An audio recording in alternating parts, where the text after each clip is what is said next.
Welcome to Womenpreneur Asia, and I'm your host, Krista Goon. This is the podcast where we interview some of Asia's most interesting and insightful women in business. If you are looking for stories of connection and inspiration, this is the place to be. You're listening to episode 3, and I'm talking to Norhani Pacasum, who is the CEO of Ziya Incorporated, a fashion retail business with 7 stores across the Philippines. The fashion business is fast-paced and constantly changing. The challenge is always to ask how to be relevant and be on top of trends. Norhani started a business where she walked into a mall and asked if the mall had space that she could lease. And that was how Ziya, her fashion business, began in 2004. She started with a clear and distinct vision of what she wanted the style and concept to be. She didn't want to play it safe. She wanted a bold and strong style that didn't blend in with the crowd. In this episode, you will hear how Norhani and the business were in a dark place when the coronavirus lockdown started in Manila. Personally, she was fearful, but she decided she was going to find the silver lining in this period of uncertainty. Eventually, Norhani and the team found ways to overcome their fears and even started to put effort into sewing PPE suits for their medical frontliners.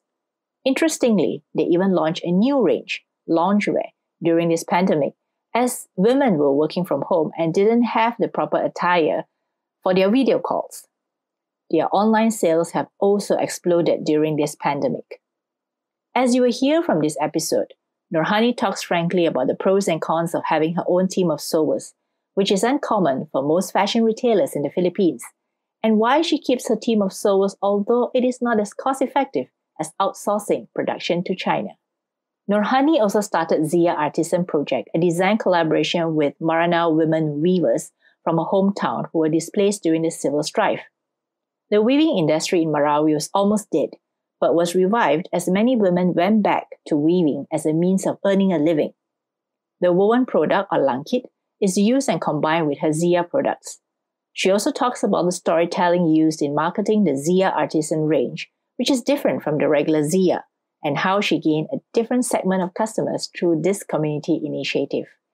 I hope you will enjoy this open and heartwarming interview with Norhani Pacasum of Ziya Incorporated. Hello and welcome to the Womenpreneur Asia podcast. Today I'm here with Nor. Hi Nor, welcome to the show. Hi Krista. Hi. Great to see and hear you. So let's jump into something that all of us here listening will probably want to know. Tell us, why do you choose to start this business? Why did I choose to start this business? All right. Yeah. Two main things. First reason was because I wanted to be my own boss. After working in the corporate world for a few years, I realized that I wanted to create something that I could call my own. Something I was passionate about. So that's the first reason. And the second reason why I got into the clothing retail business was fate or the opportunity at the right time. The story is that I was driving on my way home one time and happened to pass by a new mall that had just opened. So I made a cold call and asked the leasing manager there. I just went up to the 5th floor and asked to see the leasing manager, and asked if they were looking for new concepts. At that time, I had totally nothing yet, no business yet at that time. So I asked that leasing manager if he had the space, and voila. When was that? She said that one floor. This was in 2004. Oh, wow, okay. 2004. Okay. Yeah, I know. It's a very, you can just imagine how old I was. So right then and there, she was actually about to cancel one contract because one store didn't push through, and so she offered me a spot at that moment, and it was a good spot. It was a strategic spot actually, and I accepted. So we opened that year on November 2004. Wow, that's very brave of you. Yes, I know. Was there any prior experience before that with the fashion industry or the retail industry? Well, yes. I've actually worked for Giordano. Giordano, if it's a brand, it's actually from Hong Kong, but it's an international clothing brand. Yes, and that's also my work experience. Also was able to help me gain the experience and the knowledge to be in the retail clothing business. It's actually a large part of how I was able to, navigate this business with some ease, a little bit of ease. So you came with some prior experience in the retail and fashion, right, industry. That's right. Yeah. Yes. I know a little bit about your story that you said your fashion is a little bit bohemian. So tell us a little bit about the style. Like how did you come to that point where you wanted to do this specific kind of style? Yeah. So the first space that we had, it's actually a small space in a cluster of shops, much like the bazaars or the flea markets. So that's how small our store was. It was actually called the fashion market. So obviously there were a lot of clothing stores in that space, in that area. But early on, I had a clear vision of what the shop or the brand would be. It would be something totally different from other shops. It would carry unique boho fashion pieces for the women who wanted more than the usual plain blouse or tee. Fashion that was bold and not ordinary. And because we were the only shop that had these pieces, we gained quite a few following. So that's how we. Yeah, sure. Can I ask? Is it because personally you love this kind of style? Is it something that came out of personal love or something that you like? Yes, yes, of course. Like I said, one of the reasons why I said I wanted to start a business or be in business is because I wanted to be passionate about whatever thing I was doing, and I really loved clothes and fashion, and even if I didn't get to study fashion in college or design, I somehow had that an appreciation of clothes that were beautiful, or I had appreciation for things that were unique, and I saw that in the market there were none that had that kind of concept at that time, because most stores were playing it safe, had simple pieces, but these were pieces that could easily sell, of course, here in the Philippines, because back then women just wanted to be comfortable. T-shirts were popular back then, or blouses. So simple blouses, those things were quite popular back then. But I knew that there was an emerging group of women, or some women who were already looking for pieces that didn't make them just blend in with a crowd. Then the next question I have for you is that did the clothes literally market themselves, or do you have to do some active marketing when you first started in 2004? When I first started, I was fortunate enough to gain a few following, and one of those customers that we had was actually with a magazine, and so she featured us. They went to the store and they took photos of their products in our store, and then they featured us in the magazine. And back then, the internet or social media wasn't as, I'm not really sure if it was as, it wasn't, of course, as prevalent as it is now. But yeah, it also helped. That actually helped. That feature from the magazine helped us, because magazines, of course, back then were were women's go-to for brands that were that you could rely on. So yeah, that was a marketing that was given to us. Fortunately, we didn't actually really search for that, but yeah, we were able to get that publicity from that. Yeah. How has that changed from then till now? Do you still rely on magazines, or are you more on social now? Oh, a lot has changed since back then, for sure. Okay. Yeah, the landscape of marketing now is so different compared to before, because now there are so many brands, and of course everything is so accessible now online, that being in a magazine is actually obsolete already. What worked back then is not going to work anymore now. Yeah, so so many changes early on in terms of marketing that we had to adapt to, and it's actually quite, for me it's actually quite it's something that is exciting, and it's challenging for us and exciting for us, because it keeps us on our toes.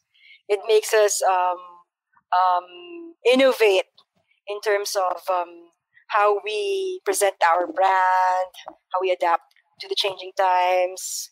We're always looking for the next way of marketing our brand. Just recently, actually, I asked our team to look up TikTok, Okay. for our brand.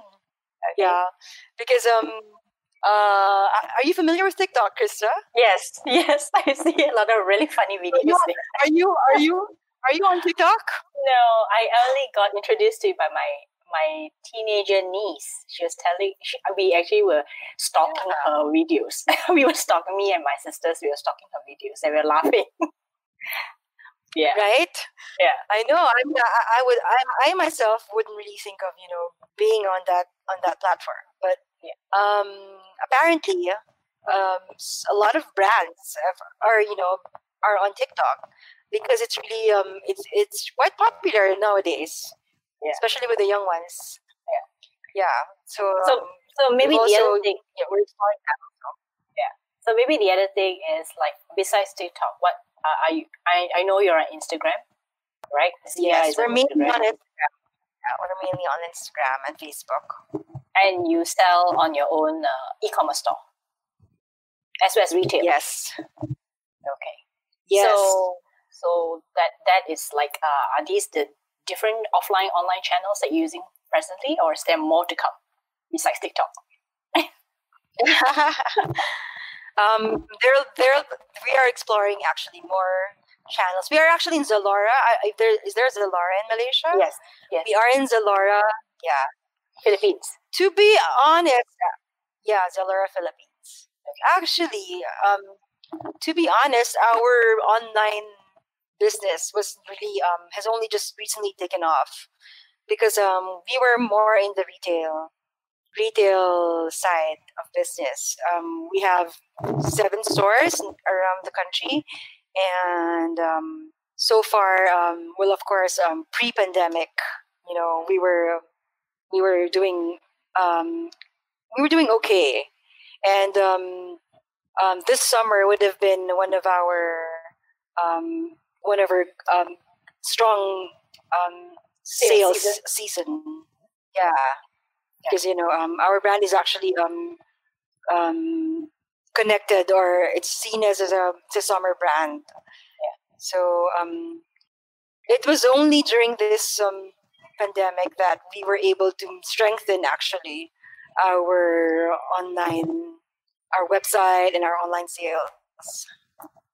So was that a good thing for you? I mean, like, going into, yes, the pandemic is bad, but was it a good way for you to really start looking at your online channels in a more active way? Yes, it was. It was probably the best thing to have. I mean, this pandemic was, of course, not the best thing to have happened. I mean, for it really, it pushed us. What I mean to say is that this crisis really pushed us to do better online, to look at what our online channel was offering and how we could improve on it. And so yeah, it really pushed us to strengthen it. And because of that, the team worked together. We brainstormed and we found a way to really make it take off. So that actually brings me to the question that I wanted to ask you. What was some of the challenges you had when you first started your business, and how have those challenges evolved or changed over the years since you've been in business for so long? Yes, many challenges, of course. I've been in this business for quite a long time. And you can imagine the many challenges, many mistakes, because there are a lot that I have been through. And I like to say that it's actually the most difficult only in the beginning. As a startup, there were times when I'll mention a few challenges that we had. As a startup, of course, there were times when we needed funding, and I'd have to borrow from family and friends. So financial aspects were quite challenging during the startup phase, especially when we opened more branches along the way. And as we opened more branches, we also had to close some branches. So yeah, there was quite a learning. There's a learning phase during our expansion. And of course, we also had the problem of copycat competitors. Oh, really? Back then, when we started, yes, when we started, I sourced our stocks, our products from Bangkok, which is what a lot of small clothing shops do. And of course, because the stocks that I got were from Bangkok, they were easily found by other shops too. So we would lose our distinct edge, right? Since the other stores also carried the same items. What we did, of course, the way we solved was that we finally had our own production in the Philippines here. We set up our own production team, and so we started designing our own products and producing our own items. Also, in fashion, it's a fast evolving business. I mean, you always have to be on trend or on season so as to be relevant to the market. It's a fast paced business actually. So if you don't love this business, if you don't love your product, it's not something that you would want to be in, because you're constantly, checking out what's on trend. You have to make that or source that. So yeah, that's also quite the challenge. It's a challenge that you will face all the time on how you can be relevant to the market or to the season. And over so many years of being in business, how do you feel about the business right now? Right now, yeah, because we're recording this in the middle of the pandemic, right? So yeah, so we have to make a disclaimer. Yes, right now. Yeah. Should I talk about how we were during the pandemic? Yes. How the business how the business has been affected by the pandemic? Yeah. Okay. Yeah. All right. Okay. So the pandemic. The COVID-19 crisis, yes. So actually, Krista, you know this foremost because we were together before the lockdowns actually happened. We were together in Vietnam with So when I got back, right immediately after I got back to Manila, was the start of the lockdown, and all businesses had to close. So that means all of my stores, all of the 7 stores, had to close shop. And this went on for more than 2 months. During the first few weeks, it was like it was a really dark time actually for me personally, because it was a struggle for me to accept the loss in terms of financial and also emotional side, because all of my I had to deal with all of my employees. And so basically it was like a big slap in the face, that realizing that everything was gone for everything stopped. So everything was gone for a period of time. And that time, I used that time actually to really look at the business and review everything that was that we had and what we could do, and to see the opportunity at all, or the silver lining. I was looking for the silver lining in this very, very dark cloud that we were having. And thankfully, I live near my office, and some of my employees were actually, they also got stuck. They got stuck in the office, so they stayed there, and I had to, because we were, because my team were there, we couldn't just close shop and do nothing. We really had to face head on, or do something head on, to turn the tide, so to speak. So we had to think of a way that we could still continue having sales, so that we could pay our employees. And so what we did was that we started looking at what we had in the shop, and we started producing masks firsthand. We started producing masks, and then we sold those masks, and it worked. Because people started. Of course, it was an essential. People needed to buy masks, and so they started buying the reusable face masks, washable face masks that we made. That was one thing. And then also during this time, there was a need. There was also, of course, this need for PPEs by a lot of hospitals, and we just discussed it with the team and said, since we have the sewing machines, we have our sewers are here. Let's there's nothing else to do. Let's produce. Let's make this PPEs that can be used by people in the hospitals or in the front lines, and that's what we did. We made use of the time. Basically, we really had no time to just mope around. We started getting our foot off the floor and started, working and doing what we can. Did masks. We made masks to sell. Then we also made PPEs to donate. And from then on, we put on our thinking. We brainstormed with my team. What else can we do right now? Then we started producing items that we thought people would need during this pandemic. And yeah, maybe now I can ask you, what are some of the items that you started to produce as a result of this pandemic? Some of the items, recent ones. Yeah.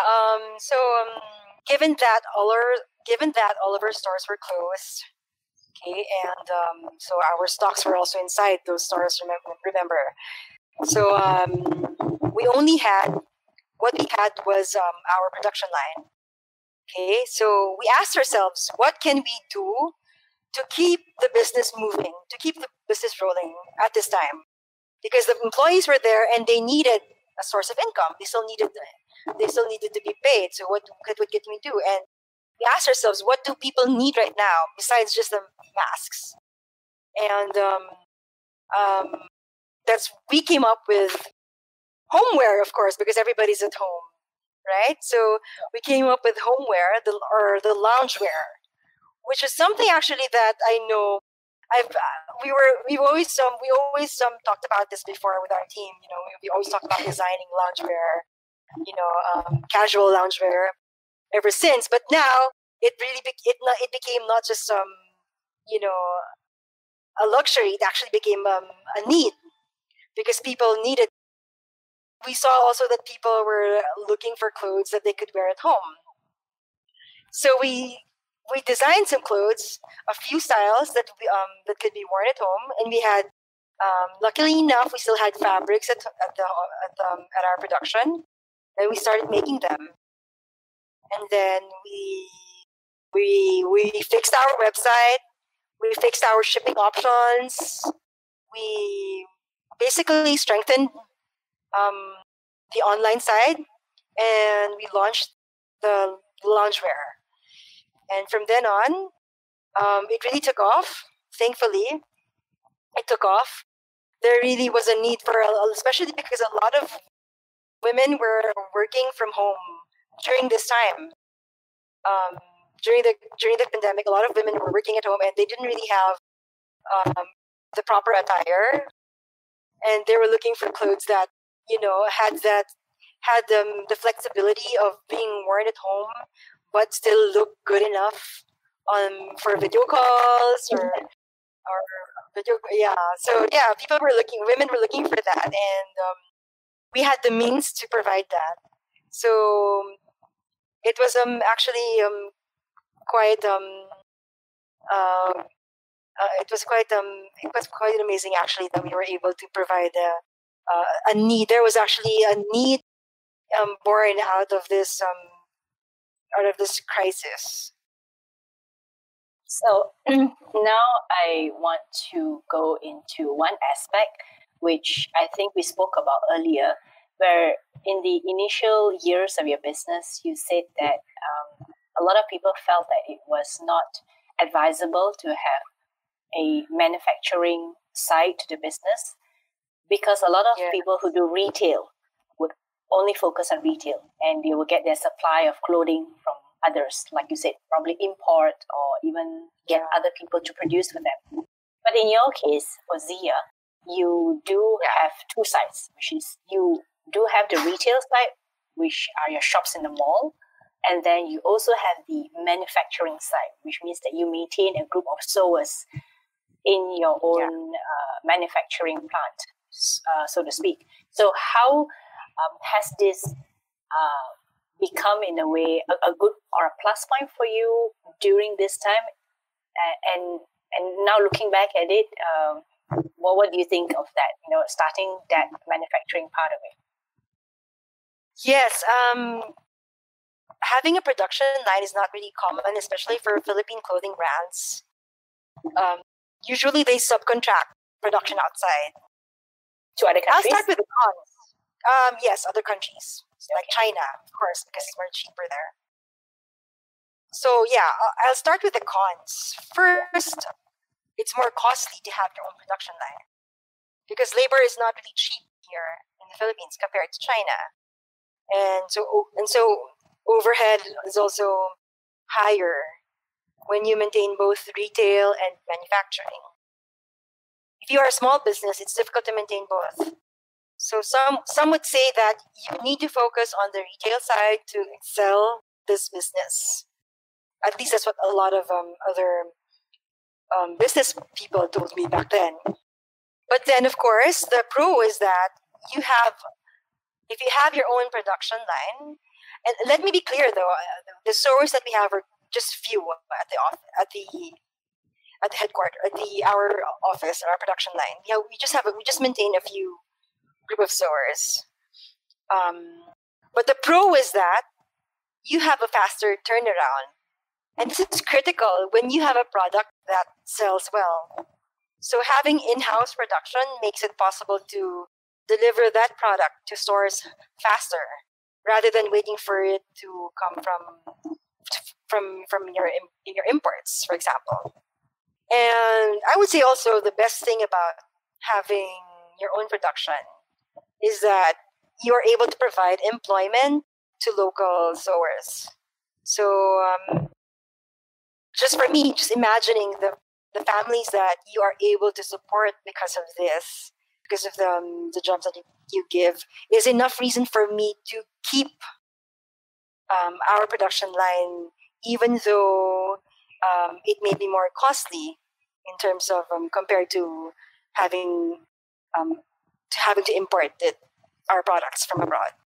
So that is that is one of the reasons why we keep our production line.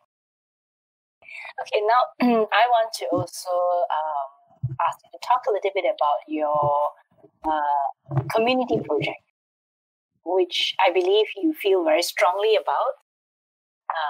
So maybe you want to let us know a little bit more about your community project and how you had the heart and why do you feel so compelled to help these women of Yes. who were helping you with that. Okay, yeah. Thank you for asking me about that, Krista. Of course, I know you're very familiar with my story with the Ziya Artisan. Yeah. The Ziya Artisan project actually was a it's a design collaboration that we did with Maranao weavers from my hometown. In 2017, there was a Marawi siege, and it was an armed conflict between a group of people and soldiers, and thousands of residents were affected because of that. It went on for a few months, and a lot of people were displaced and had to leave the city, had to leave the province. So when this happened, I asked myself, because I come from there actually, although I live here in Manila, I have very strong roots there to Marawi. And I asked myself how I could help, or what could I do to help the people from there, from my hometown. And since I am in this business of the clothing business, I thought to myself that I should do something related to my business, related to what I was, to what we were, to my strength. And it was also back then that I also saw that the weaving industry in Marawi was being revived. It's an age old tradition actually in our place, but because of the current times, it was almost a dying industry. Weaving was almost dying, but now it is being revived, especially because of what happened because of the siege, because of what happened to the residents there. A lot of people went back to reviving this industry so that more people could earn from this livelihood. And we decided that we would take these products that these weavers were making, take their products, incorporate it into our clothing, and basically market the langkit. The langkit, which is this is what I'm wearing right now. It's actually what I'm wearing right now. It's the langkit is the finished product. It's what the weavers are make, and then we take this product, the langkit, and put it into our products, and then we promote it, we sell it, we market it in such a way that by promoting it, by marketing it, there will be more demand. There will be a need. There will be more demand, and then a need for these products, thereby empowering and supporting the weavers from Marawi. Yes, and when I was in last year, I was part of the Changing Faces program, actually in the US, and this was the project that I was developing back then. We were just it was still in the initial stage back then, and I was able to fine tune it with a lot of thanks to my friends, cohorts in the Changing Faces program, including Krista, who actually gave a lot of input to me. I was able to really perfect it, to speak the plan for this design project of ours, this project of ours. And after I got back to the Philippines from the US, we were able to launch this this project in a few months' time. And it has, thank God, alhamdulillah, it has been successful because a lot of people here in the city, in Manila especially, were able to see the beauty of the products made by these weavers from Marawi, and have really supported the products made by these weavers. So yeah, the Ziya Artisan project is really something I'm really proud of, and it continues until now.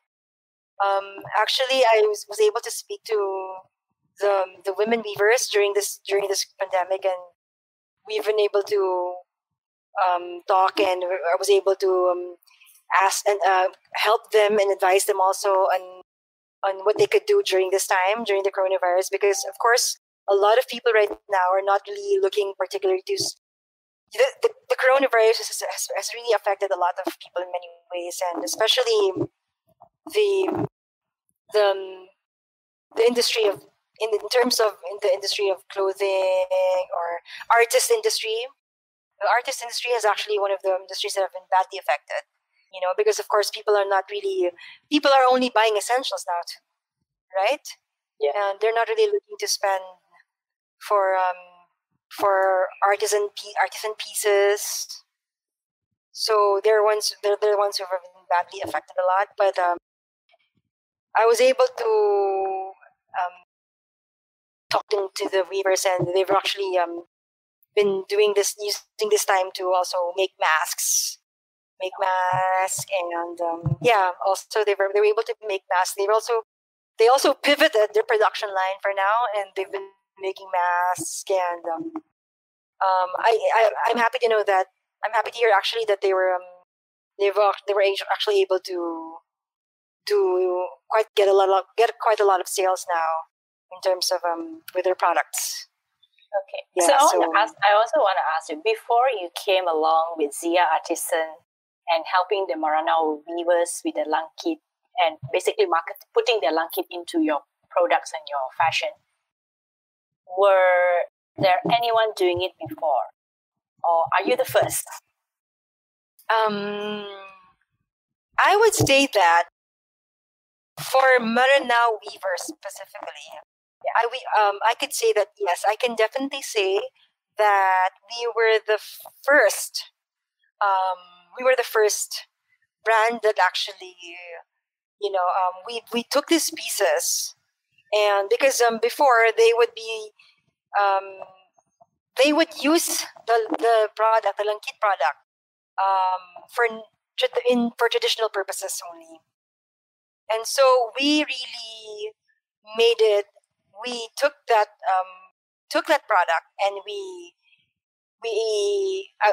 innovated in such a way that we tried to make it relevant to the current market. So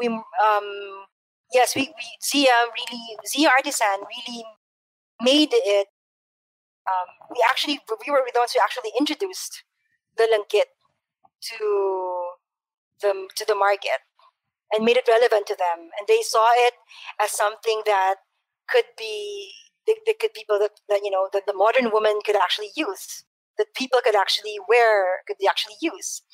Whereas before, they would only use the langkit, these woven products, on shelves. They would do something, or on artworks, or it's something that you would put on shelves, something that you wouldn't be wearing or using for every day. But now we were able to actually use this, to introduce this product and make it relevant to people, and see that it's actually something that they could really use for every day, and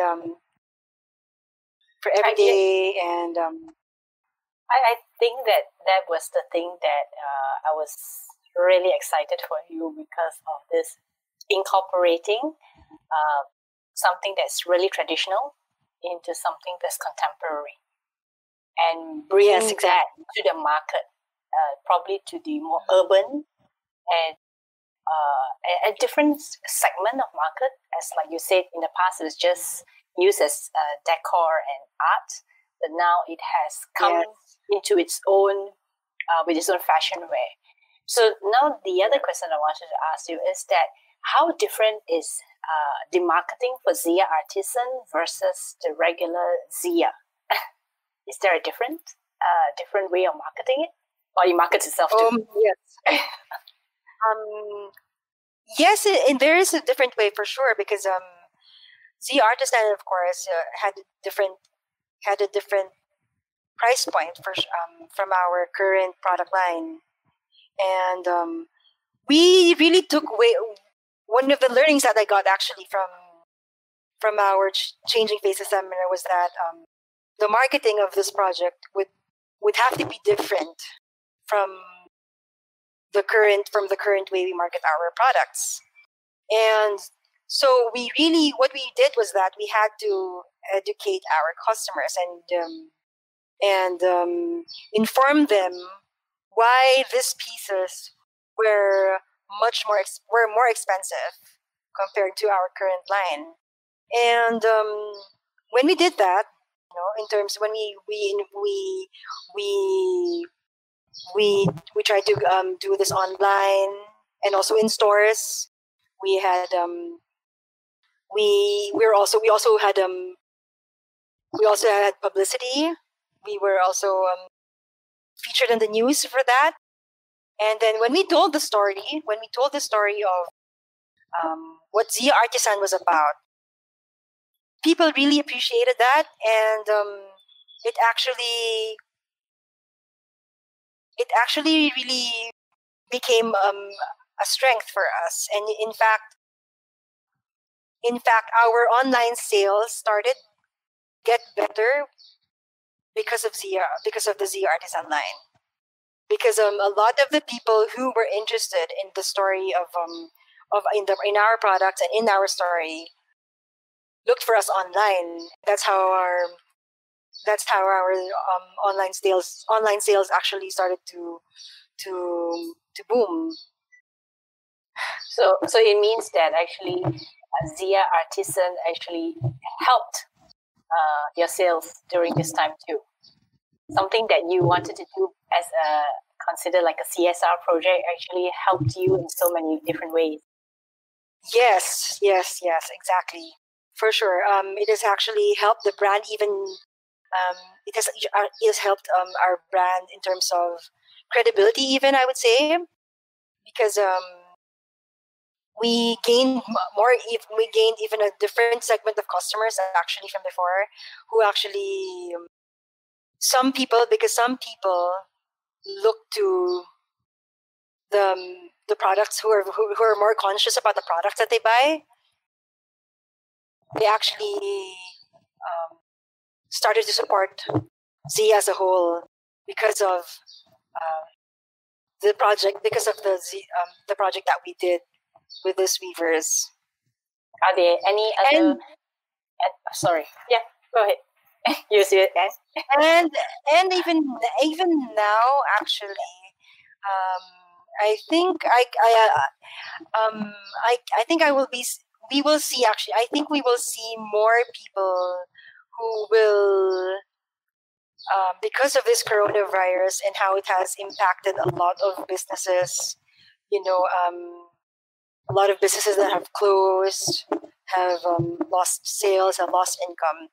I think with this crisis, it will be a chance for local brands or local businesses to actually strengthen their, it'll be a chance for local brands to be proud of their roots, because more and more people will be wanting to support the local brands, local businesses, more than international brands. More than imported brands, more than international brands. I think more people will want to be supporting the local brands now because of Now, because of course how the impact has left a lot of businesses, floundering. So yeah, more people will be wanting to help other businesses grow, and we've actually been seeing that, especially online now. There's like a growing movement now for people to support Local. local. So I think in a way, this itself has shown you that there are so many different ways to change or pivot or transform during its very, very hard times. And I'm glad that you actually, have overcome that, and very, very proud of you. The other thing I wanted to ask, so if there was someone who is looking at you and say, hey, I want to be like Nor, I want to start my own retail fashion brand, what advice would you give to a person like that who's probably just like starting out, doesn't really know much, but they have this dream and this passion, like what you had when you were like 2004? Yes, I would say that have a clear concept for your brand so that you can distinguish yourself from the market. And once you have that vision, build on it. Nowadays, with the online, with global technology, there is so much opportunity for clothing, as we are not limited anymore to brick and mortar spaces. So there's a lot of opportunity there, actually, for small shops even to get bigger. So it's exciting. It's an exciting time. But also, I would also advise perseverance, because we will be tested many times in the course of business. For sure. The years that I've been here, many times, there were times that I would probably question myself, even, especially during difficult times. There are many times I've cried, including just during this coronavirus lockdown. I've as recent as that, I was also brought to tears.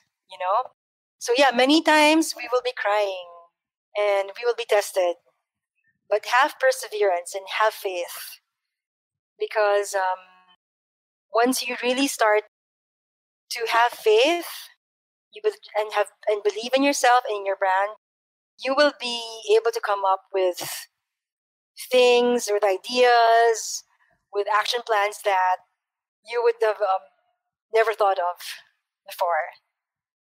So go. I would say go girls, go ladies, do it. How important is a good team when you're starting? How important is what? Is a good team with you? A good team. Your people, your first employee, your first hire. Very, very important.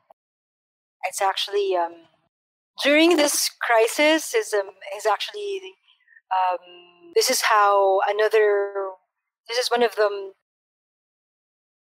best thing that actually came out of this crisis was seeing how your people will come together in terms of adversity, in times of adversity, because you will see how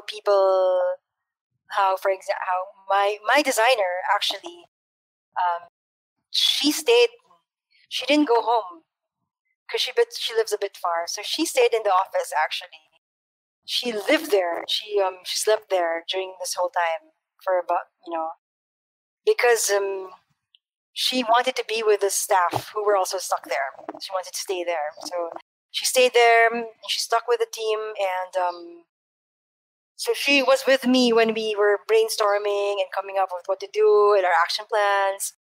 And this is when you realize also that without your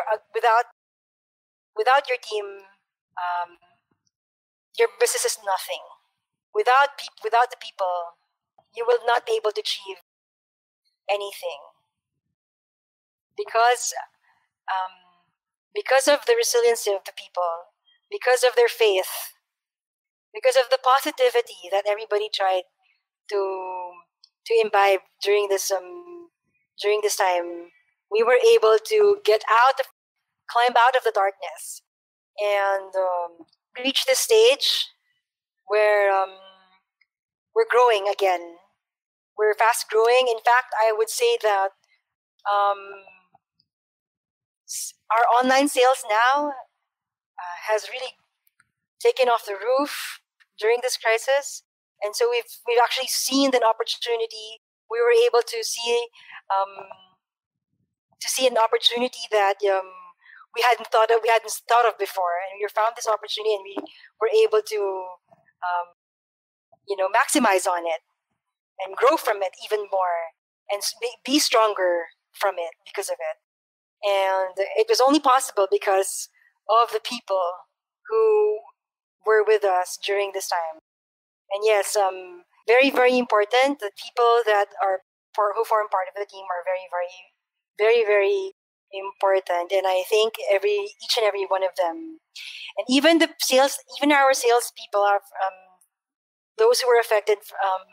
The sales ladies in our stores, even them, we never, even though they were not able to be, they're not able to work with us during this time because they had to stay at home. They're not with the production team. So even them, it was really important for us to, stay in contact with them, to connect with them during this whole time, and so that during the reopening also of our stores, we were able to, get clear ideas and objectives on how to move forward so more successfully. So at this stage, I wanted to ask you, do you want to give a shout out to your team? If you wanted to, you could do that if you wanted to. Yes, of course. Yeah, you can name them. Shout out. I actually thought that this was going to be live and something that they could be listening to. So I was, planning to tell them hey guys, I don't think anybody's going to be listening. So you guys have to be the one to listen to me. Yes, to Fatima, my designer, and our production head. I already told you this actually. I love you so much. You were a source of my strength during this time, and I know that for sure that you were a source of strength for our staff, our production team.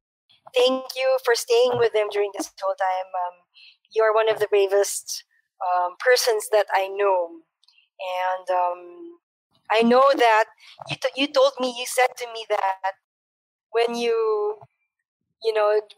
the first week of the lockdown, I know that you said to me when you were crying, she actually cried to me that time because she knew how everybody was of course afraid during this time and fearful of what the future would be holding, right? And she was crying to me, but she told me, even if she was through her tears, she was crying, and she told me that, boss, I know that we will get through this. I know we will get through this. And so she was one of the first persons actually to believe in us. And I thank you for that, Fatima. And to Erica, one of my best friends from college, who's with me. Actually, she's the operations manager for our company. She hasn't been able to go to the office. She wasn't able to go to the office for more than 2 months. But last week she was able to visit the office finally. Erica, I love you so much. You were my sister also. We shared all of our fears, all of our during this dark phase. We shared our fears. We cried together. She was the first person I cried to. When we didn't know what was going to happen. And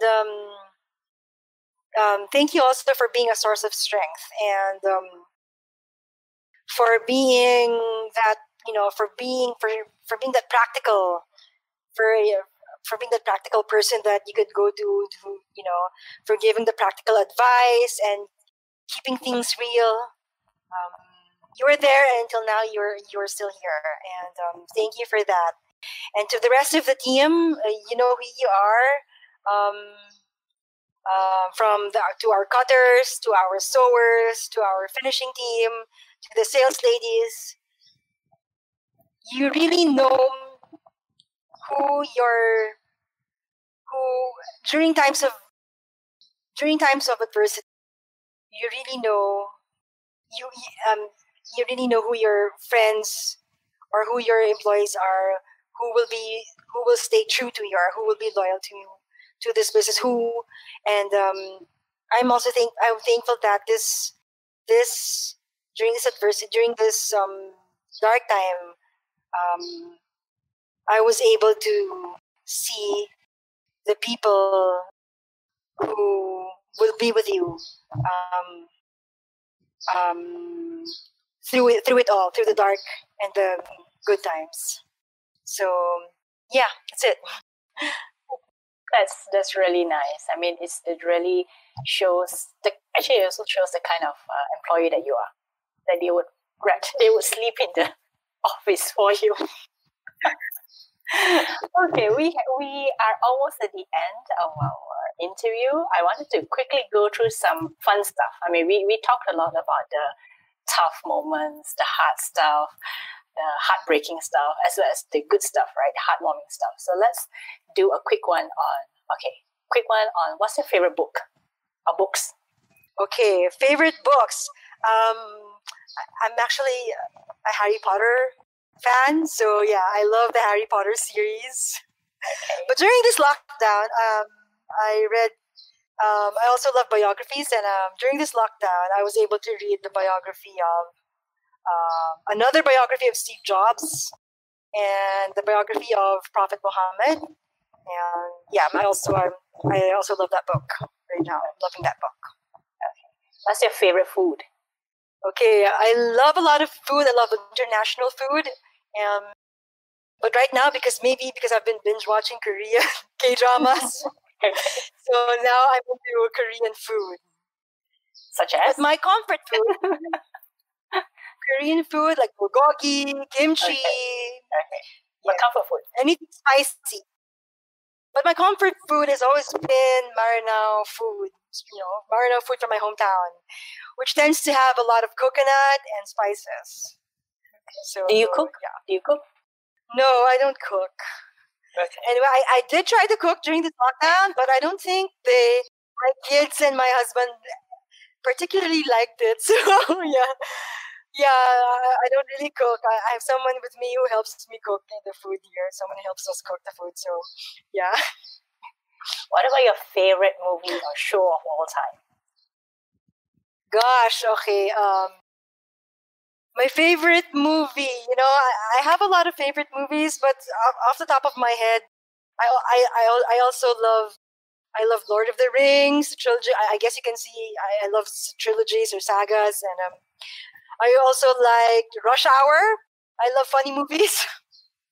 Rom-com? Yeah, a lot of rom-coms. Yes, I yeah. love rom-com. Rush Hour was a Jackie Chan movie, so I just it's a slapstick comedy that I loved, and yeah, I also love romantic comedies like My Best Friend's Wedding. Yeah, basically easy movies that are not heavy on drama. Okay. Your favorite song? Favorite song? Can I just say songs by Adele? She's one of my favorite singers. So yeah, yes. I love Adele. Okay. Favorite compliment?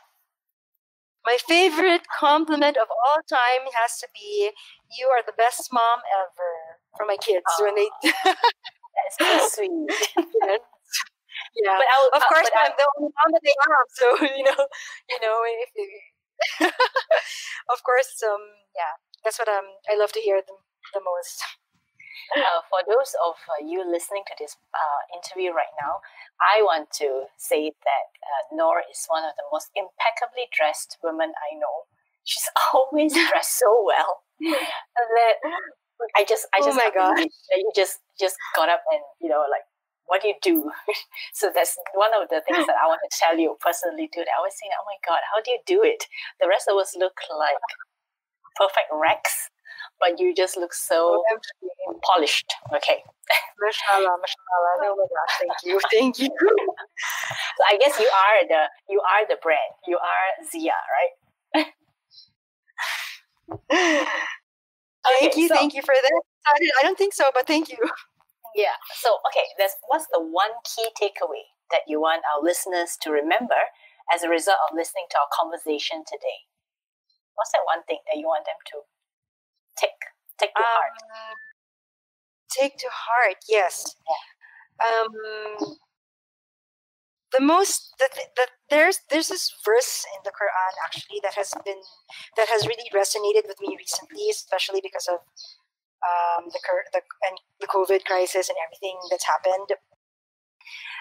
The verse goes, and maybe you hate something that is good for you, and maybe you love something that is bad for you. And God knows best. So for me, this verse actually it really resonates with me because the coronavirus crisis was for me, is actually one of the worst situations ever to happen for businesses, for my business personally, and I know for a lot of businesses. Of course, because with everything being closed and the loss of sales and everything, and so at that moment, during that dark time, that when we had just recently closed and lost so much, I was thinking to myself that that this is such a bad situation to be in. But now, in my current in the current situation that I'm in, I'm actually now quite thankful because that situation made us look inside, look into our hearts, look into our business, and really review and analyze and what we could do better as a business, and what we could do better as people, as employers, as an employer, and as a business. And that is how we were able to come out stronger. And I think we've come out stronger emotionally, even because of the crisis that we went through.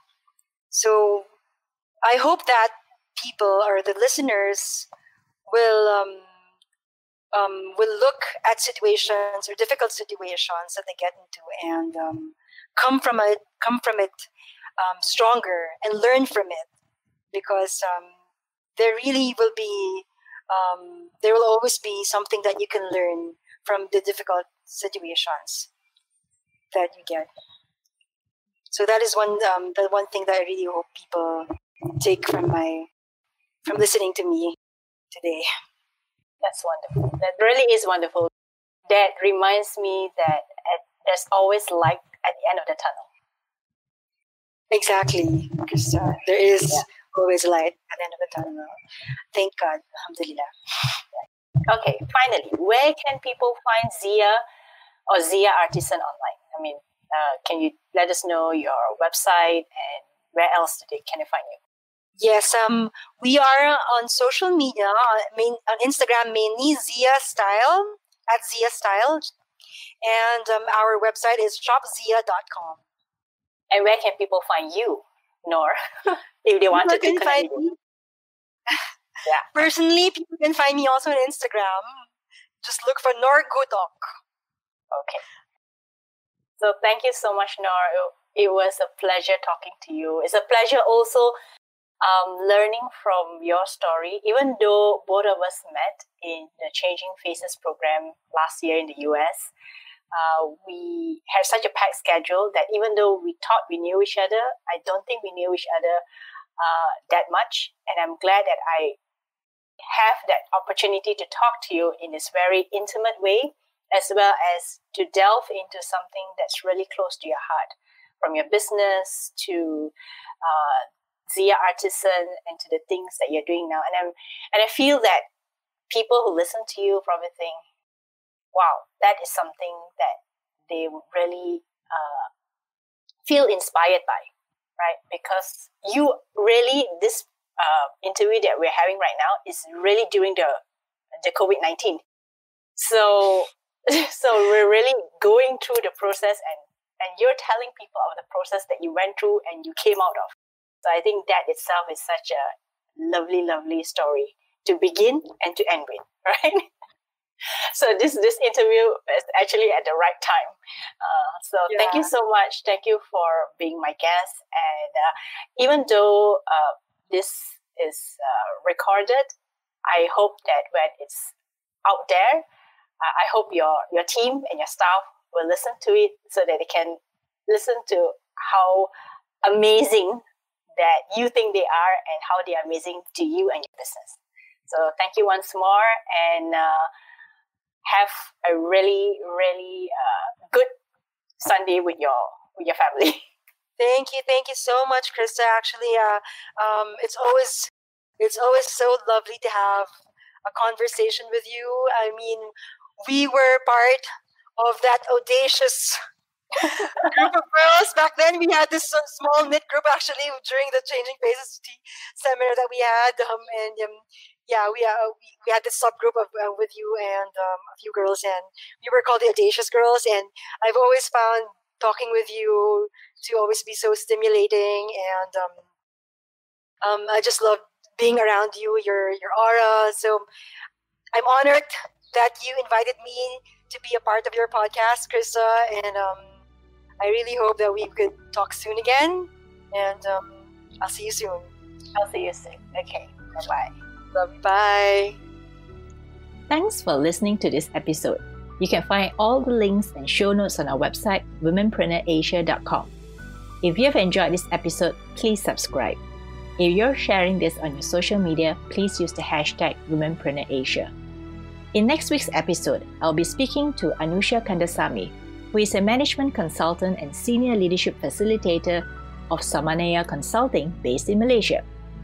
Anusha has significant experience in working with the public and private sectors across Southeast Asia on topics related to socio-economic development planning, culture change, and leadership. And I'm excited to talk to her and find out why she left her McKinsey consultant role to start her own business. So I will see you next week.